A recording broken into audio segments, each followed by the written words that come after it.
It's not my Where's the kid. papers? You're signing these papers.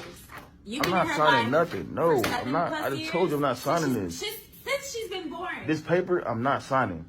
I'm not signing that. You want this is her decision to get divorced. So why should I pay for her daughter that's not mine biologically? Whether you think I adopted her or not, I took care of her. Okay, I'm saying. You're just throwing away 7 years of being in your daughter's life. You're throwing away 7 years. You raised her. This was your idea, not mine. You raised her. We were together. This was your idea, not mine. You know what? Was it not your idea to get divorced? Look, we're not getting anywhere. Okay. Let's just take 15 minutes to cool off and come How back. you don't want to help me take care of Charlotte? Yo, you being unprofessional. How right you now. don't want to help me take care of You're Charlotte? very unprofessional. Franchement, ce genre d'histoire, ça explique beaucoup de choses et surtout pourquoi certains hommes réfléchissent longtemps avant de s'engager avec une femme qui a déjà un enfant. Parce que là, le problème, c'est pas la séparation, c'est tout ce qui a été laissé flou dès le départ.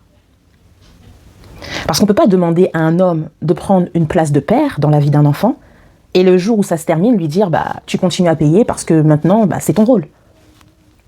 Un rôle, ce n'est pas un bouton qu'on active et qu'on désactive selon la situation. Et c'est là que ça devient dérangeant. Parce que oui, il y a une réalité. Quand tu vis avec une femme qui a un enfant, tu crées un lien. Tu t'impliques, tu t'attaches. L'enfant aussi s'attache. Mais la vraie question, elle est là. Est-ce que cet attachement doit automatiquement devenir une obligation à vie ? Ou est-ce qu'on doit enfin reconnaître qu'on a laissé des zones floues dès le départ ? Parce que dans beaucoup de relations, on donne une place de père sans jamais poser clairement ce que ça implique si ça se termine. Et à la fin, tout le monde paie. L'homme, parce qu'on lui demande de continuer à assumer. La mère, parce qu'elle se retrouve dans un conflit qu'elle n'a pas anticipé.